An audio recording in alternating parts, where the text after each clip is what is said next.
Greetings, Descendants. FiOth here, and tonight I'm bringing you my first impressions of the First Descendant Closed Beta. Now, we played like 7 hours straight of this thing. I didn't even stop to go to the toilet pretty much. And I will give you my first impressions, of course, the positives and the negatives. And you'll be happy to know that I veer strongly towards the positives. So, let's start. First and foremost, the game looks amazing. And I'm not just talking about textures and colors and all that stuff. The game employs some technologies that we rarely see in AAA productions, and this is a free-to-play. For example, when the ground is uneven, the leg of your character will articulate in accordance to where you're standing. That was implemented first in Crysis back in the day, and the technology was there, but barely any studio used it because, of course, it's very resource intensive. It is utilized here. Every piece of flora has collision physics.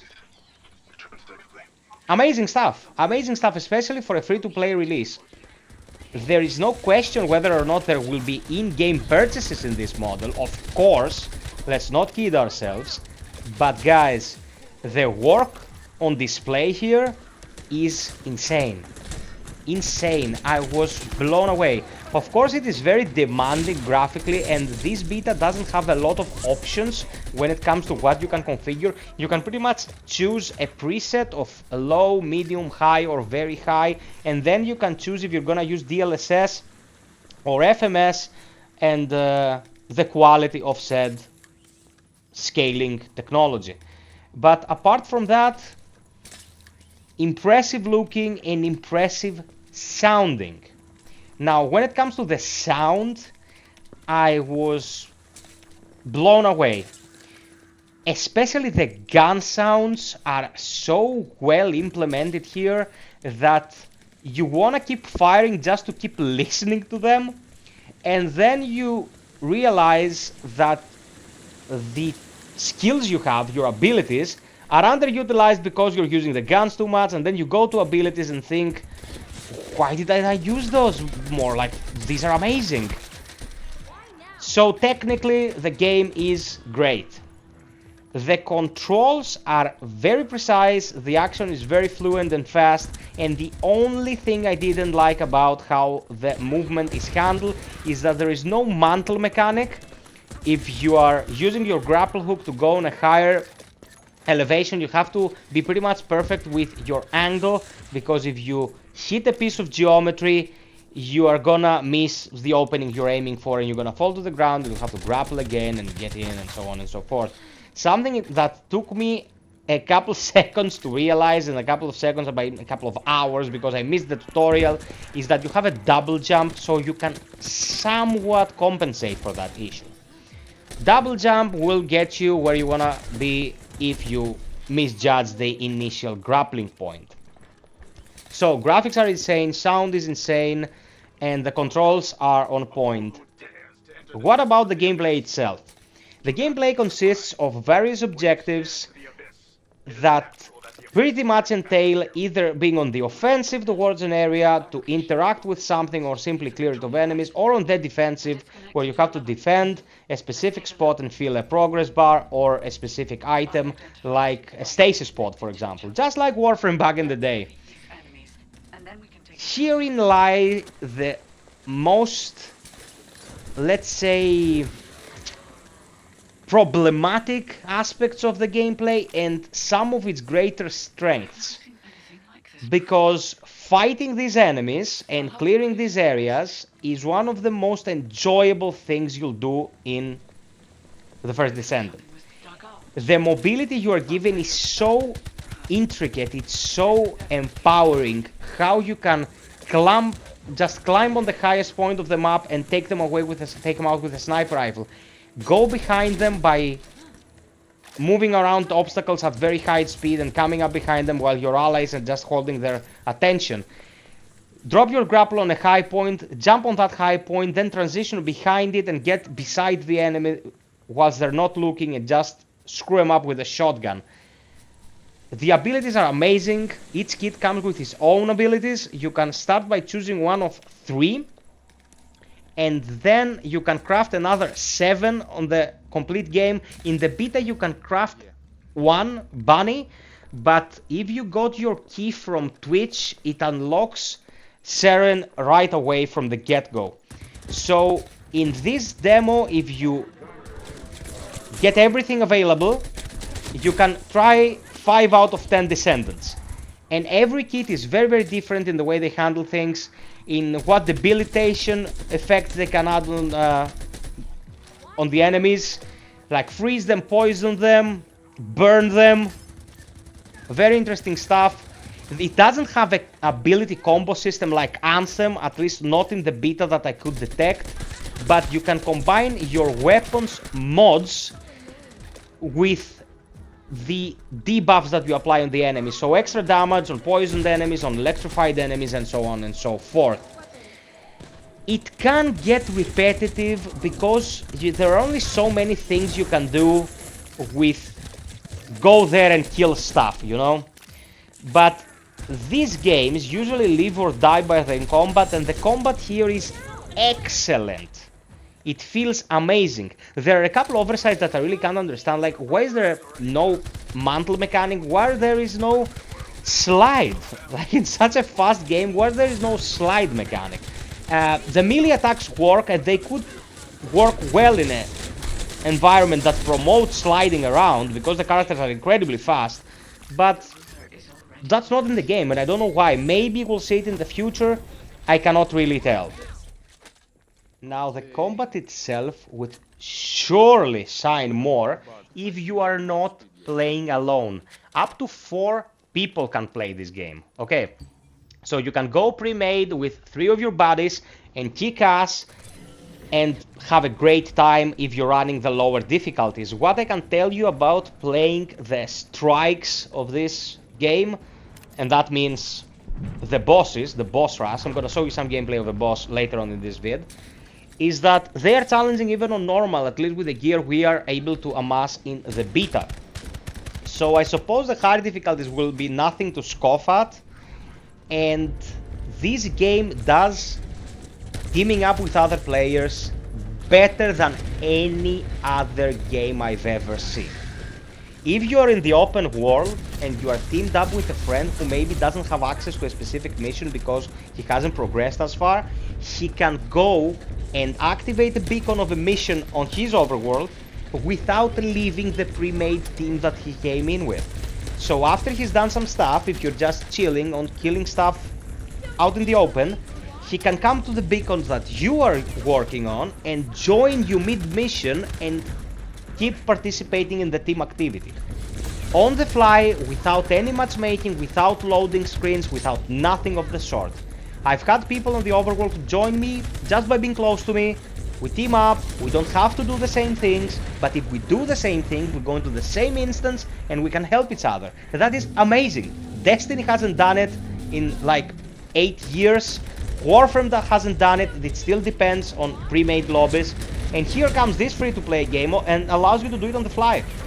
Everything is done like in seconds. And this was a closed beta, never crashed, never had a disconnect.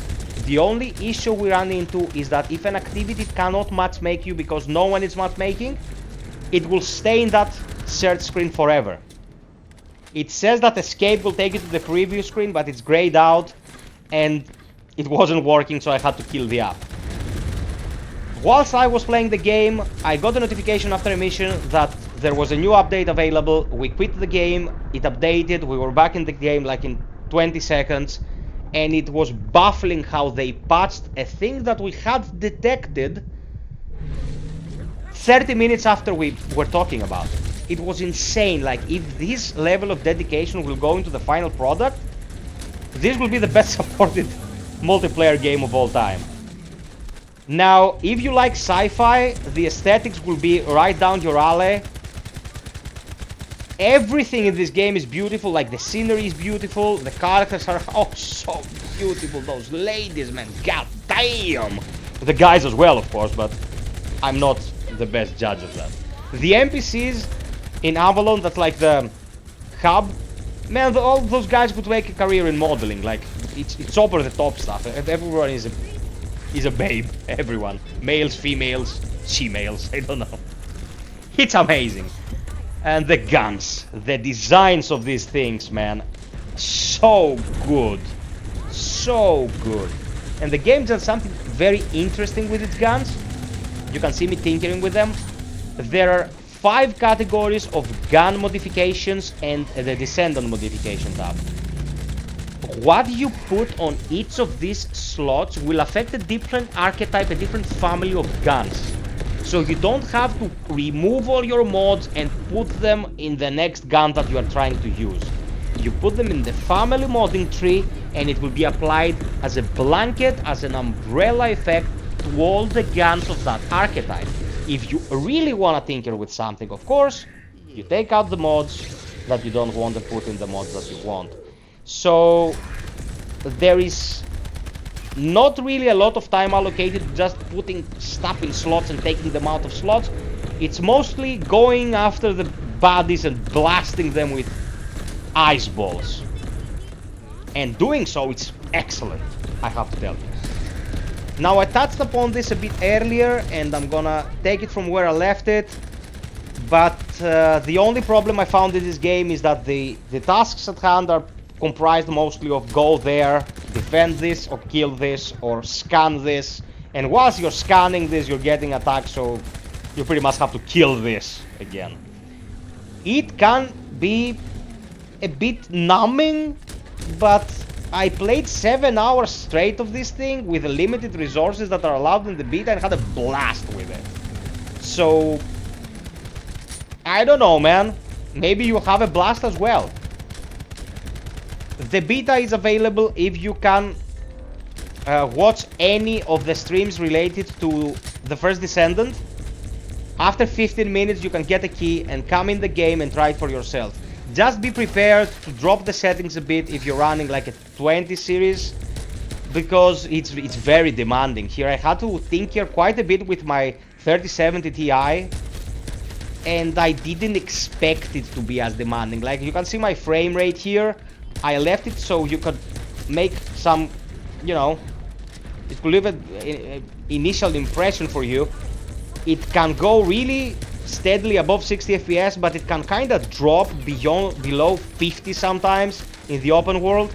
I'm running it in 2K, was running it in 4K, and it was a bit choppy sometimes, but what I detected is that the game really doesn't have good frame pacing. Frame pacing is how it transitions from one frame to the next. There is choppiness there. I don't know if you played Sekiro in the previous generation of consoles, but that's pretty much what this is. And it's not ideal. You sometimes feel like you're getting readings above the 50s, above the 60s or 70s or even 80s, and the game is running choppy. So there has to be some optimization here before the final release. It's great that they put out this beta so they can focus on improving the situation before we have to play the game properly. I was very pleasantly surprised with this, guys. I loved the shit out of it, and I'm gonna be streaming it every day for the upcoming days. Not on Aliens time, I have to make this abundantly clear. Aliens on the scheduled hours, and this in between, so I can show more of it to you, more of the Descendants and more of the gameplay. So, I hope I was clear enough with how I presented the game. I hope you liked what I had to say. I hope you can give it a go. And to my long-time viewers, I have to say this. It is not up to us if we will have anything to do in Aliens Fireteam Elite for the upcoming months. This is my work. I have to enrich it. If you enjoy watching me playing video games and bantering with you, come and watch other games as well. Guys, There is a plethora of stuff out there that we can play and enjoy, not just the one Aliens game that came out and proved to be a good one. Don't treat your hobby as a safe zone where you can just go in and go through the same stuff again and again. Enrich it. Let it give you more. And new games can do that. Bring back your spark of interest to discover them and enjoy them. Because the way Cold Iron is handling AFD right now, we may see a patch 20 days in the future, and it might patch 2 textures in one level that didn't render correctly. I'm not gonna stop playing and covering AFD, but we need to bring more stuff into the equation. For the new viewers, I'd urge you to sub, like, and hit the notification bell to be notified about upcoming uploads and streams. If you consider my work worthwhile and want to support it, consider Patreon or get a membership on the channel. It really helps a lot, guys. Until next time, be well, stay frosty, and always strive for perfection, people. Cheers!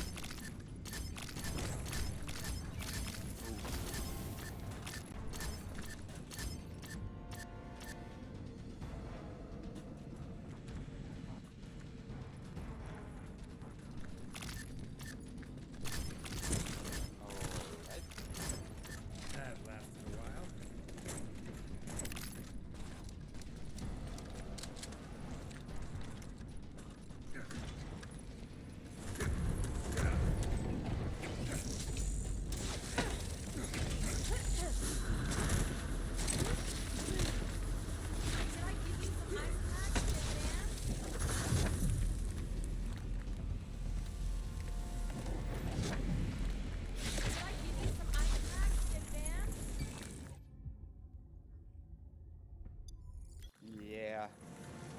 Yep.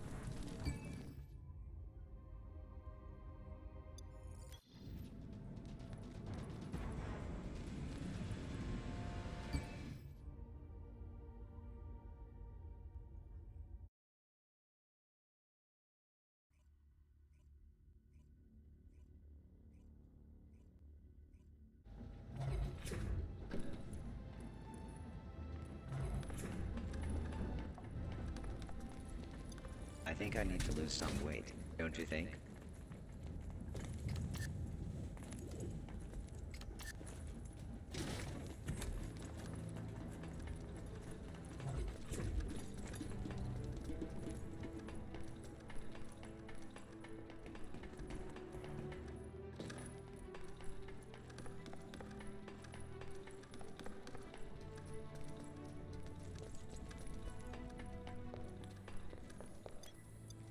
Ruins await the seats to make them shine, always.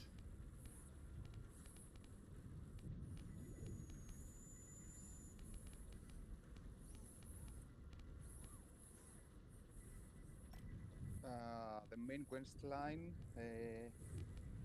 you need to dismantle and combine some runes.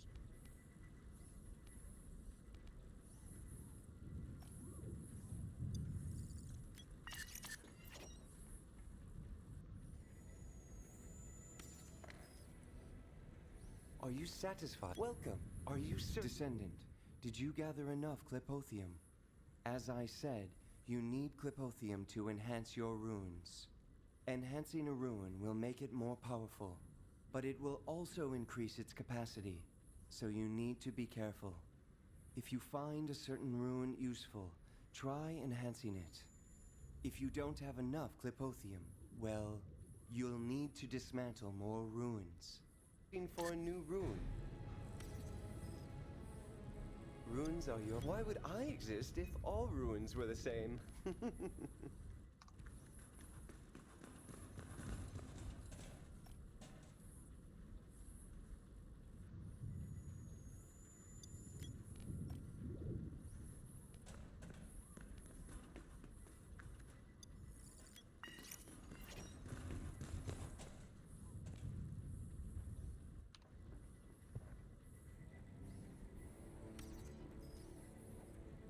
Are you satisfied? Welcome. Are you searching for a new rune?